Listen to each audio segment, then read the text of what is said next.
Welcome to The Creative Influencer, where we discuss all things creative with an emphasis on influencers. The Creative Influencer is hosted by John Pfeiffer.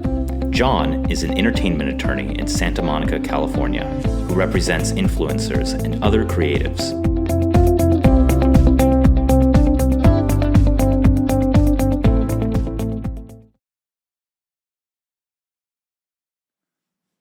In our last Minisode, we discussed the sheer size of the money pouring into college athlete name, image, and likeness deal-making.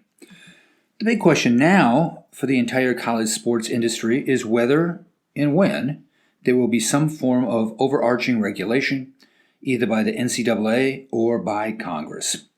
Because of the NCAA gave no new policy and just suspended a bylaw this past summer, there's been room for interpretation.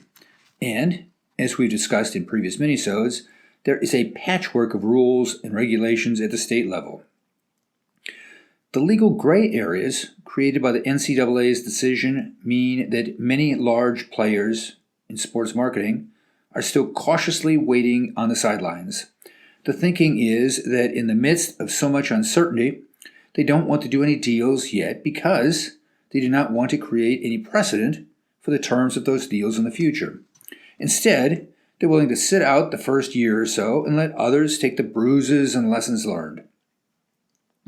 Mike Arthur, Senior Vice President at Veritone, which licenses broadcast highlights on behalf of sports leagues, is a prime example. In a recent interview, he said, quote, "I counseled my team carefully that I don't want to set a precedent this year. Let someone else take the bloody arrows first. I'd rather have some lessons be learned," close quote, adds Arthur. And for those who are trying to do deals, they are very rudimentary and one-off. Without unions or player associations to negotiate group licensing deals, which are typical in professional sports leagues, deals are being done on a case-by-case basis. This also means that bigger ticket deals, such as video game licensing, which is typically need consent from the entire team rosters, are not yet feasible.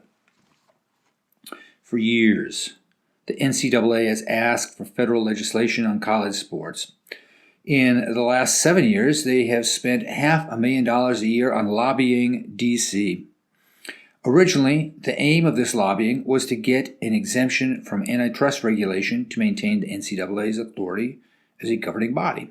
Now, in the wake of the Alston decision, which made it clear that there was no antitrust exemption for the NCAA, it has been lobbying Congress to introduce federal legislation of NIL to supersede differences in existing state laws, such as those in Florida, Ohio, and California. It argues that the lack of an overarching national statute will make the marketplace, this is a quote, harmful, close quote, for college sports stars. Furthermore, NCAA President Mark Emmert claims that the league is powerless to create a national NIL framework without opening itself up to further litigation from current and former athletes. This is a quote, "It is unsustainable for NCAA rules to be judged as unlawful and subject to recurring lawsuits each time the association attempts to make a rule change or policy decision," close quote, he said in testimony to Congress. Those lawsuits include a class action filed last year by California, by current and former college athletes, which has been amended since the NIL policy suspension to seek damages for athletes who were previously barred from NIL payments. As we've discussed in previous minisodes, there are several federal bills pending before Congress, but they have made little progress. Initially, legislatures awaited clarity from the courts, which the Alston ruling now has given them. There is little consensus, however, on how to shape legislation now that the NIL restrictions have been set aside. There are differing priorities. Some no longer want to focus on NIL, and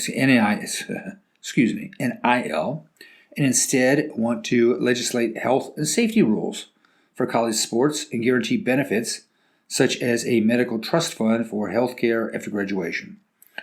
Some Senate aides believe that a longer stalemate will only increase their leverage to legislate on these issues. Because the NCAA wants federal legislation done as soon as possible in order to have protection against pending lawsuits, they may acquiesce to some of these expansive terms. Ultimately, since the NCAA wants federal legislation, this may be a case we have to be careful what we ask for. The NCAA may end up getting exactly what they want, along with a lot of regulations that they likely do not want. Stay tuned.